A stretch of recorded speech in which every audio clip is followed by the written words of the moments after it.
Salut la famille, bien ou bien? Bon, eh ben, on est au guidon de la 1050 Vestrom DE de chez Suzuki. Je vous cache pas qu'elle s'emmène encore une fois très très bien.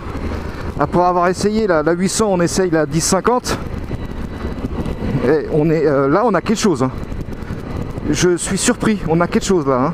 On est d'accord, cet essai n'engage que moi. C'est juste mon propre ressenti que je vais vous donner. Alors encore une fois, elle est très très haute. On est à 880 mm de base. Et on a changé la selle, exprès pour moi. Oh, c'est trop gentil. Parce que malgré mes 1m83, comment dire, je suis sur la pointe des pieds, c'est fou. Hein.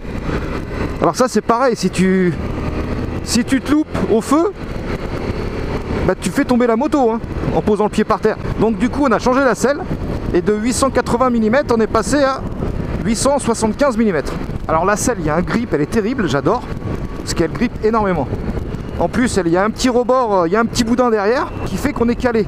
Et puis pareil, bah, j'ai l'impression de dominer les voitures, un peu comme le 800. On est vraiment au-dessus des voitures, c'est impressionnant.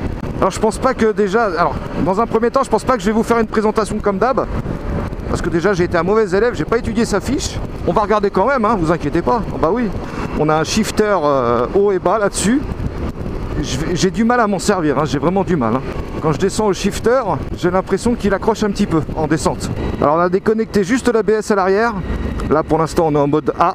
On est sur un traction control au niveau 2. Bon alors, c'est pas le meilleur jour pour faire un essai, j'ai l'impression. Le bordel. Ah ouais, c'est le bordel. Oh là là là là. Alors essayer une moto dans des conditions comme ça, c'est pas ce qu'il y a de plus agréable, hein, je vais pas vous mentir. Parce que là il faut être vigilant surtout. C'est pas ta moto. J'aime pas ça. Quand c'est ta propre moto, c'est pas très grave. Tu gères, tu la connais. Et quand c'est pas la tienne, je suis pas fan du tout.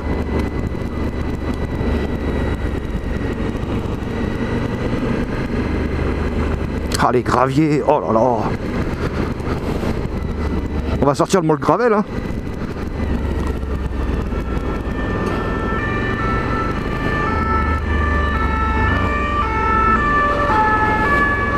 Putain, je les ai entendus mais je les avais pas vus dans mon rétro tout de suite. Ah puis il y a eu de pouce hein les bâtards. Pardon, ça sortait du fond du cœur hein. Alors je les entendais mais je les voyais pas, ils ont déboulé comme ça. Je sais pas d'où ils sont sortis. J'ai cru que c'était de l'autre côté. Et je me suis lâché là. Je les ai insultés de bâtards. Allez bâtards. Ce qui m'emmerde le plus c'est qu'après il faut rentrer, il faut ramener la moto et revenir en voiture à la maison. Ah, ça va être le bazar. Ça va être un bazar sans nom, tu vas voir. Alors pourquoi je dis ça, que je vais pas vous la présenter comme d'hab, enfin un petit peu mais pas comme d'hab. Parce qu'il y a tellement de vidéos sur YouTube, j'en ai vu des millions. Franchement, je vais rien vous apprendre de ce que vous connaissez peut-être déjà. Maintenant, on sait tous qu'on a une jante en 21 à l'avant, à chambre à air. On a gardé la 17 à l'arrière et en tubeless. Alors pourquoi? Je me suis renseigné, j'ai regardé un petit peu. Alors a priori, bon, par rapport si tu fais du off-road, quand tu crèves, c'est plus simple. Voilà, de changer une chambre à air, je sais pas trop pourquoi. Ça amortit les chocs déjà. Ça évite d'abîmer trop la jante avant. Le seul petit problème qui peut peut-être y avoir avec ce genre de configuration, c'est qu'il va te falloir bah déjà dans un premier temps une réparation tubeless, des réparations tubeless sur toi, et plus ou une chambre à air ou une réparation chambre à air sur toi. Donc il va te falloir bah une poche en plus dans ton sac à dos quoi. Ça va te tenir un peu plus de place que prévu mais bon. Alors la bulle c'est pareil, elle n'est pas réglable. Je me prends des petites rafales quand même. Alors je sais pas si c'est sur... J'ai plus l'impression que c'est sur les côtés que de face. Après les pare-mains là, ça me fait du vent un petit peu sur les avant-bras. Ça me projette le vent sur les avant-bras. Bon c'est pas désagréable, hein, ça c'est pas gênant du tout. J'aime beaucoup ce compteur qui est protégé par la petite casquette. Ah oui tiens, ça aussi c'est pas mal. Petite casquette de protection pour le soleil, c'est pas mal. Tu peux accrocher ton téléphone ici pour le GPS, tout ça. Alors en principe le compteur, alors il doit pas être en automatique, là il doit être en manuel parce qu'il est censé être luminosité variable. ça veut dire que quand tu rentres dans un tunnel comme ça, ou de nuit, alors je sais plus, je crois qu'il devrait se mettre en blanc. Et je me sers encore d'embrayage pour passer ou descendre des vitesses. Ah, c'est un truc de fou quand même. Comment on est haut? Alors là oui. Ah là on passe au-dessus des rétros des voitures sans problème. Sans aucun problème. Ah ouais, c'est ça par contre j'aime bien. Ça peut être pas mal. Le freinage il est phénoménal hein. Le freinage il est terrible.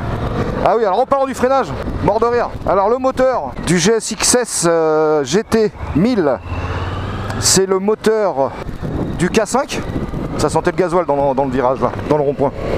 Et sur celle-là, les étriers ont été pris sur le K5 aussi. C'est les étriers du K5. Donc en gros, le K5 c'est une donneuse d'organes. Voilà, tout simplement. Alors je vais vous faire voir pour gagner un petit peu de garde au sol. Pour la descendre encore un peu parce que là, à l'arrêt, j'avoue, je suis pas trop à l'aise. J'ai cette petite appréhension, tu sais, de la faire tomber. Et ça s'appelle des biellettes de rabaissement qui se trouvent sous la moto. Bon, en tout cas, par contre, la moto, elle est énorme. Là, t'as un truc entre les guibolles. Hein. Tu vois pas la descente, toi? 17% elle doit faire celle-là, a priori. On descend tout droit aux enfers. Ça, une fois que tu l'as en main, c'est pareil, ça doit être sympa quand même. Hein. Alors, comme sur la 800 DR, j'avais pu essayer, les cale-pieds, je les trouve un petit peu trop en avant. Mais au niveau de la cylindrée, pour moi, on serait pas mal. Pour moi, au niveau de la cylindrée, on serait vraiment pas mal.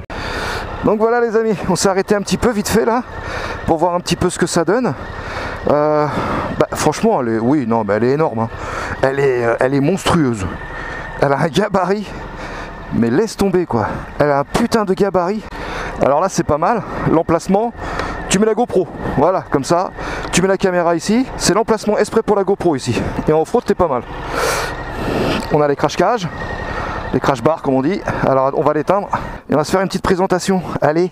Donc comme je vous disais, on a une jante en 21 à l'avant avec chambre à air et une jante à l'arrière en 17 en tubeless par contre. Avec on est full LED. On a gagné 4 dents en plus à la couronne à l'arrière, donc c'est ce qui permet d'avoir une meilleure reprise. Forcément, mais franchement je vais même pas m'étaler, je voulais juste la regarder quoi, c'est tout. Qu'est-ce que je peux vous... je vous en apprendrai pas plus, franchement je vous en apprendrai vraiment pas plus. Elle se suffit à elle-même. Quand tu la regardes déjà, elle se suffit à elle-même, vraiment. Moi je la trouve vraiment bien. Là pour le coup, ça nous rappelle un peu l'époque des 800 avec le long bec là, les 800 DR, non pas les DR. C'était les 800 DR, DL, je me souviens plus du tout. Je crois que c'était les DR. J'ai un trou de mémoire. Bon, au niveau du prix, elle est à peu près à 16 000 €. J'arrondis à 16 000 balles. Donc comme je vous disais, on est à 880 mm de haut, mais on a descendu la selle. Vous voyez, elle n'est pas vraiment identique à la selle arrière. Hein. Donc on est vraiment, ils l'ont creusé, donc ça fait maintenant une hauteur de selle à 875 mm.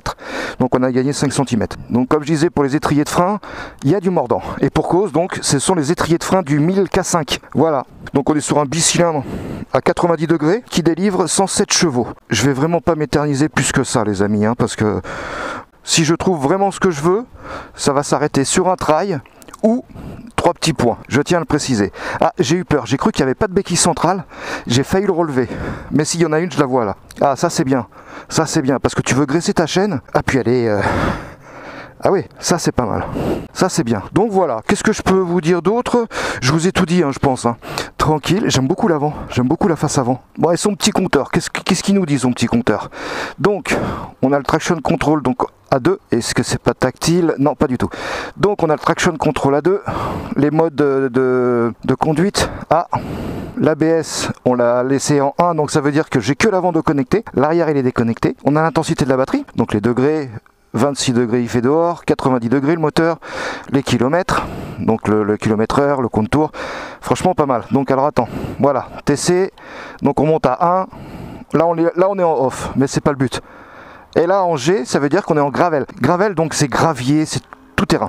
Là t'es en tout terrain, d'accord?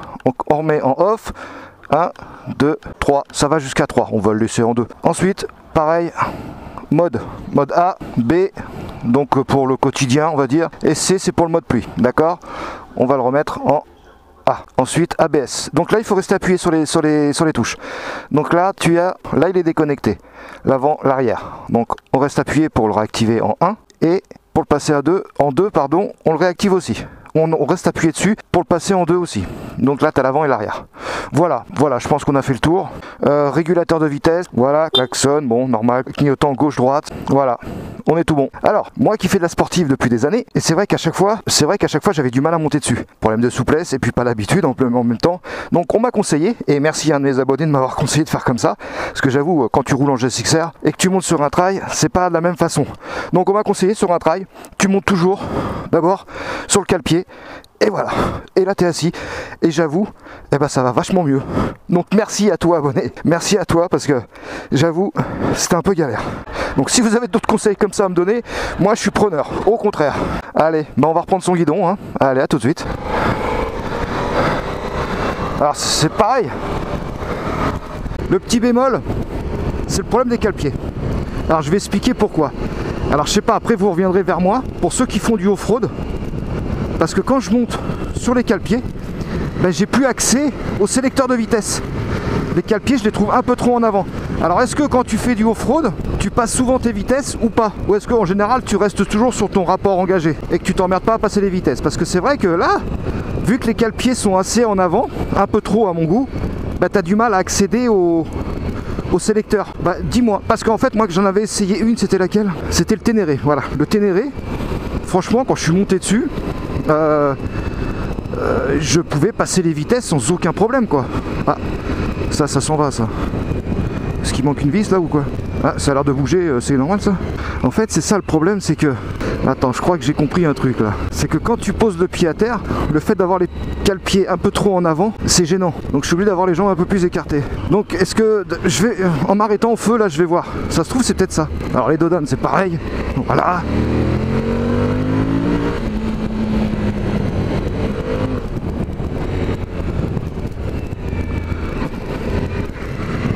Voilà. Ouais, ça passe bien les dodanes, hein. Franchement, tu les sens pas. Hein. Le traction control, il s'enclenche, pardon. Je le vois s'allumer là. Alors comment que je vais m'en sortir avec ça dans les embouteillages? Pouf, ouais, vache, putain. Je te dis, elle est trop haut cette moto. C'est beaucoup trop haut. Ah, putain. Ah ouais, c'est vachement haut.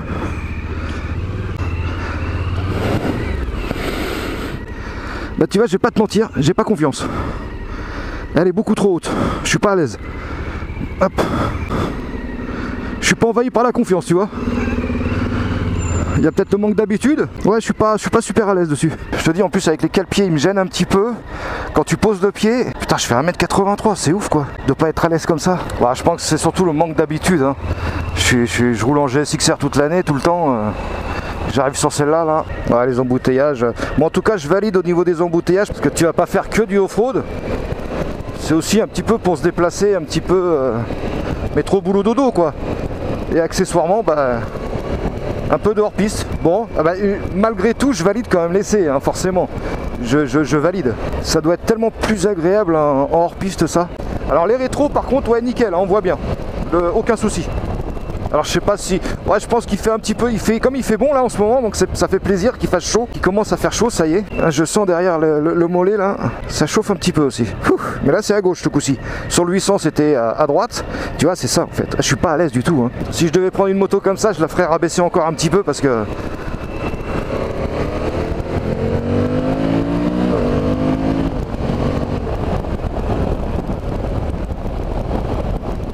Ah, c'est un bon moteur, hein, ça... Il a la gouache, hein.